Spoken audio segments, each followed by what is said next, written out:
Today, many of us are more open talking about our sexuality than we are about our spirituality. But since spirituality, not in the religious sense, but in the sense of wellness, it drives my artwork, and that's what we're going to be talking about today. Let's start with the soul. I think we all have one. What is it? We don't exactly know. It's not quite the tissues in our bodies, but I believe our soul does influence our state of wellness.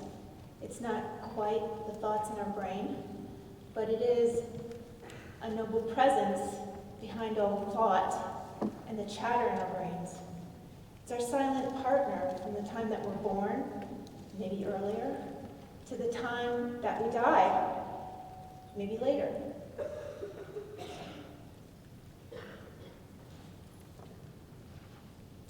And our thoughts, I believe, create the world around us. I think the purpose of our soul is to connect us with creativity, because after all, our brains take in data, can process data, but our souls allow us to access something very different in this world.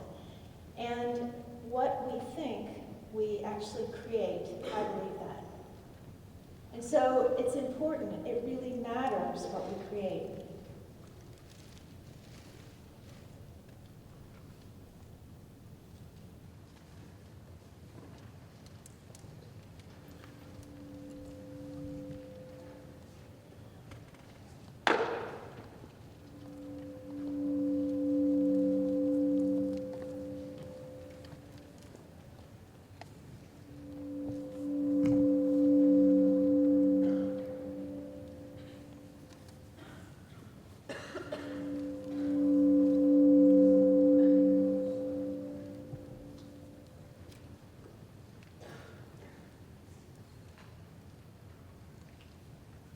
The man in the white lab coat is Gradel, and he founded the program of art as applied to medicine at Johns Hopkins School of Medicine. And you can see some of his magnificent artwork around him. When I was accepted as a student there, I was so excited to be around world-class smart people. But when I got there, it actually overwhelmed me. And I isolated myself working like a machine. So it was there, but I wasn't there. I didn't have a chance to contribute my own gifts or really interact with the others around me. I focused on the technical aspects of being in that excellent place. This is my state of mind. What you're actually looking at here, though, is a medical illustration from the early 1800s showing the fast ravaging effects of tuberculosis, but you get the point. I did not have tuberculosis, but it's a good depiction of my state of mind.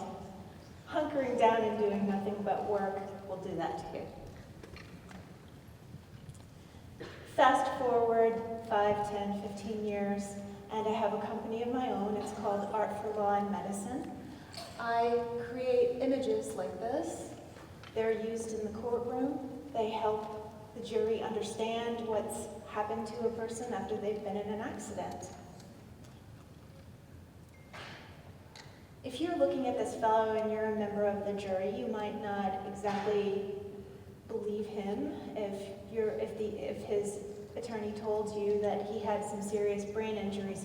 So that's where I come in. We just can't rely on photographs alone in the courtroom. If you are squeamish and you don't you don't think you can handle some graphic images, just close your eyes for a little bit. Okay. I love the work that I do. I absolutely love it, and will probably continue to do this work until I can't even imagine retiring from it. I love it because it engages my left brain and my right brain, and I really do have a sense of purpose. I feel like I'm helping people. In order to put these images together, I am sent all kinds of client medical records. I get the depositions, I get some doodles from the doctors, I get some CTs, MRIs, patient photos from before and after their accidents.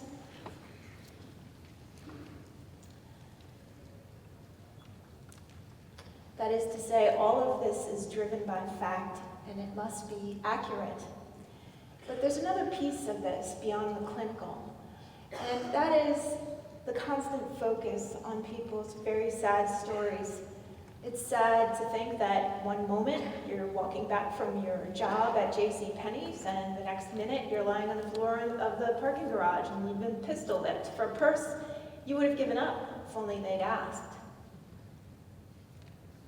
Sad to think that that extra drink that you had at the end of your meal really did affect your reaction time.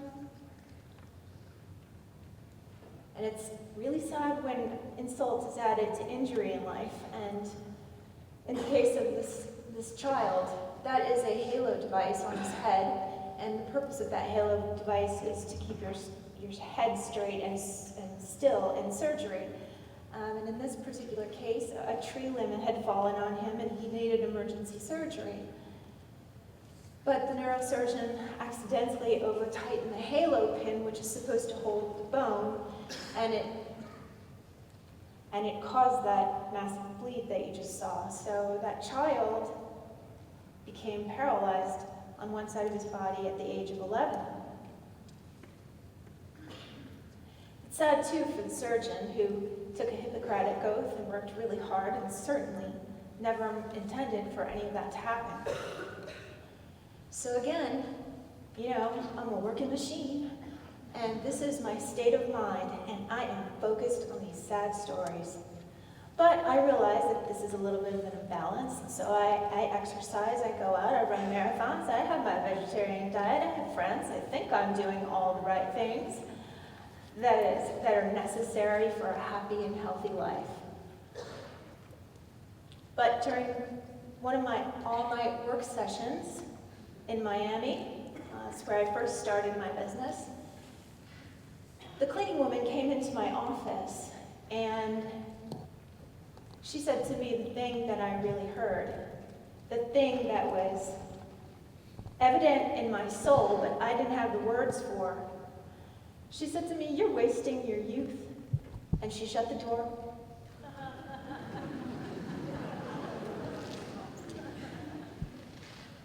So her words touched me. And this piece sort of represents that. It reminds me of that moment anyway. That's not exactly what this piece is about, but it reminds me of that moment. I felt there was some divine intervention in that statement because only somebody's soul would be that frank with a complete stranger. And I had a flash of understanding through her words that maybe I was spending a little bit too much energy here and not enough energy here going through life. So this is where my journey begins.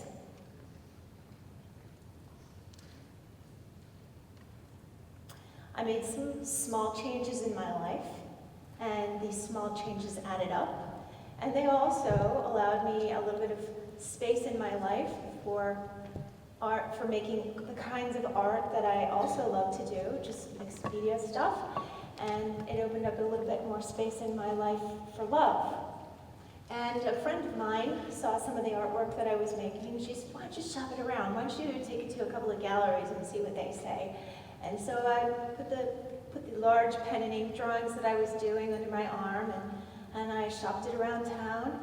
And I had a chance to meet this woman. Her name is Kelly Jo Peterson. And she welcomed me. She had a store that was beautiful and sunny and filled with light, and it had astroturf growing up the walls, and it smelled like soap and moss. And she was a real creative person. You could see just by looking at this picture. She's a really creative person. Behind her there is an alphabet she created on her own. She just reinvented the alphabet. She designed her own furniture. And she said to me, "What do you have there?" And I said, "I have some art if you'd like to see it." She said, "Absolutely, show me. What's it all about?" And this is one of the things that I showed her. I was doing these really large pen and ink drawings at the time. And And I said, well, it's an outsider's perspective on motherhood. And she said, I love it, it's so twisted.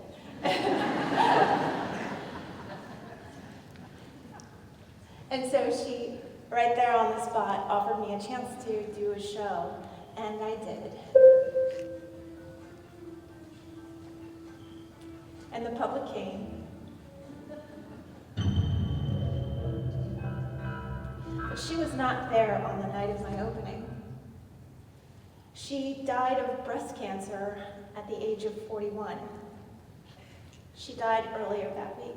And I didn't know when I met her that she had breast cancer, because everything around her was vibrant, and she transmitted liveliness and love and energy through her being and through the environment that she created.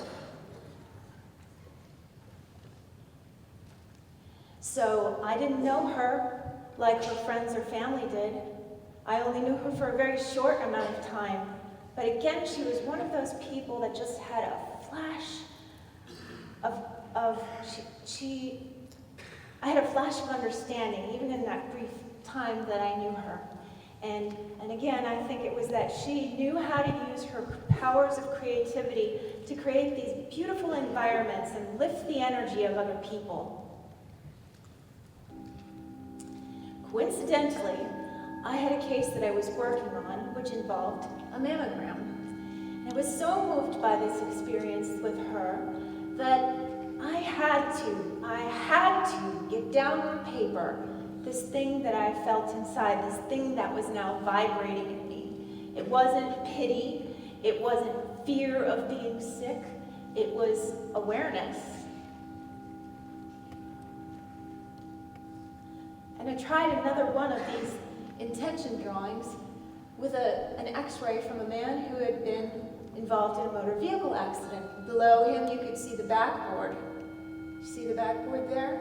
This is a cardiac silhouette and the ribs. These little hummingbirds, their hearts beat 400 times a minute, and this captures, I hope, the pace of the work that's done in the emergency room. So it's me being in that moment with the patient, with the doctors, everybody just working together, praying for blessings for all of them. This is a sagittal section through the body, and this image is an exploration of our layers of beingness. Here, the body forming the strata of the earth, generation after generation, the material body. Here, a place of worship, representing the mind and all its mental and academic constructs, some that repel us and some that lift us up. And here, the eternal piece of us, the energy piece of us, represented by the infinite space of the cosmos.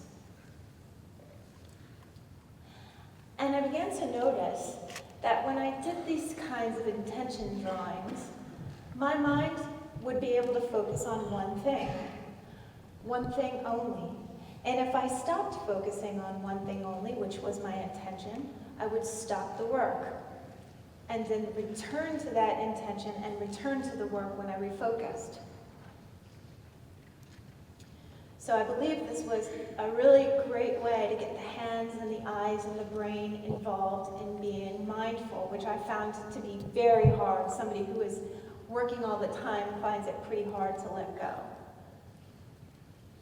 This is a head CT of a person who was involved in a motor vehicle accident also.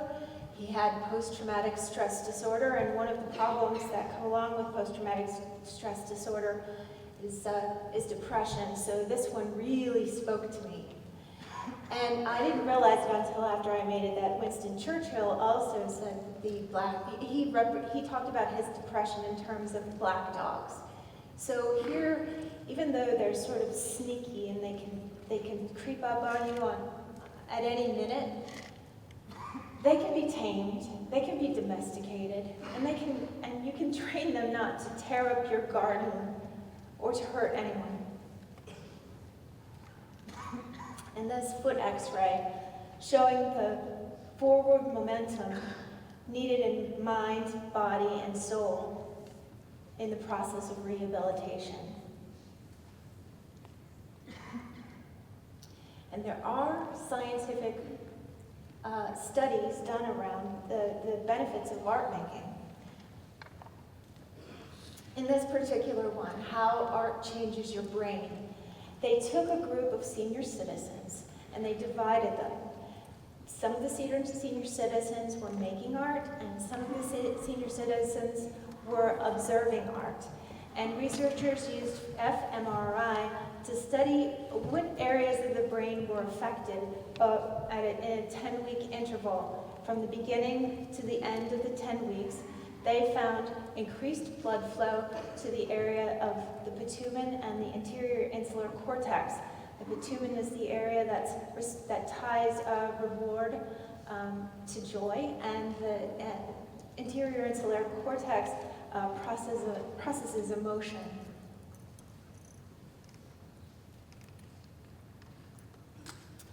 So the conclusion was that there are benefits to both viewing and making art, but the greater benefits go to the makers. And this got me to thinking that the same is true of medical illustration. So we don't have to just be illustrating these universal concepts. We can also use medical illustration as an example. When you're viewing medical art, the benefit of it is that you start to learn about some medical process. You learn about a surgical technique, or you learn about an ailment. The benefit of making medical artwork, boy, I have learned so much since I graduated back in '94. I'm as dangerous as a first-year med student now. But here's what the study did not deal with. It didn't deal with the benefits of making mindful art. And I knew that there were some real significant benefits popping up in my life. So I would love to study this. All comes down to a mindful choice of subject matter. Here's how I think it works. Again, this is not scientific, but here's how I think it works. Okay, we have a choice. We can think about a concept like love or war. Let's pick war. Around that concept, we form these images in our minds. Oh yeah, now we're really starting to create. Oh yeah, oh flamingos. All right, now we're transferring the image is in our mind to the paper, and our bodies are involved. Like that. And these souls that we have, they're neither our minds or our bodies, but they're in us and of us and around us. And so I think that those images and those feelings and that concept and that intention, I think it spreads. I think it touches the people around you without even using the word. Some people call it a vibe.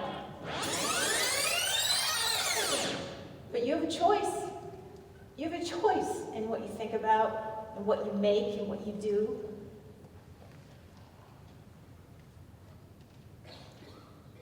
So this is what I'm asking you to consider.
that I created years ago, but I renamed it when I recently read through some of the notes I got in a case that I was working on.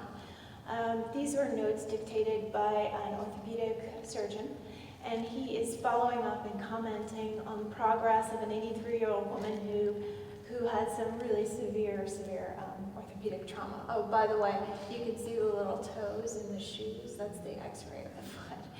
Anyway, the doctor, he's always noticing something unrelated to the clinical findings, and he puts that in the notes, which is really uncommon. And he notices things like the woman's supportive daughter, or the woman's positive demeanor, or her gratitude. And she even brings him a bow tie at one point. But it's me, you know, when I change the title of this piece, it's me noticing the doctor, noticing her. I see that her progress has something to do with his devotion as a real caregiver. And he, you know, another clinician may not have taken the time to notice all of the spiritual progress and around this patient. And I thought that was just so touching. Okay, these are some awards I was commissioned to do for innovations in rural healthcare. I was thinking, wouldn't it be amazing if more of our doctors could learn these practices in mindfulness, so we're better able to sit with the patient and better able to intuit some of the things that are going on with them, because that's what our souls are for. This would be especially helpful to others who maybe are not clinicians, but they tend to put the heavy lifting on the mind. So, whether you think you're creative or not, whether you're left brain or right brain, it really doesn't matter. Your creative power could be making a superb meal for your friends. It could be an inspired detailing job of your car. It could be creating a piece of music. Whatever it is, if you want to practice mindful creativity, hold an intention in your mind. And when your mind begins to drift or your phone begins to ring, you stop that task that you love to do so much. And then when you can refocus, your reward is going back to that task. And I would also suggest that you spend a little time each day focusing on love, because it's really the thing that helps you create the world around you that you want.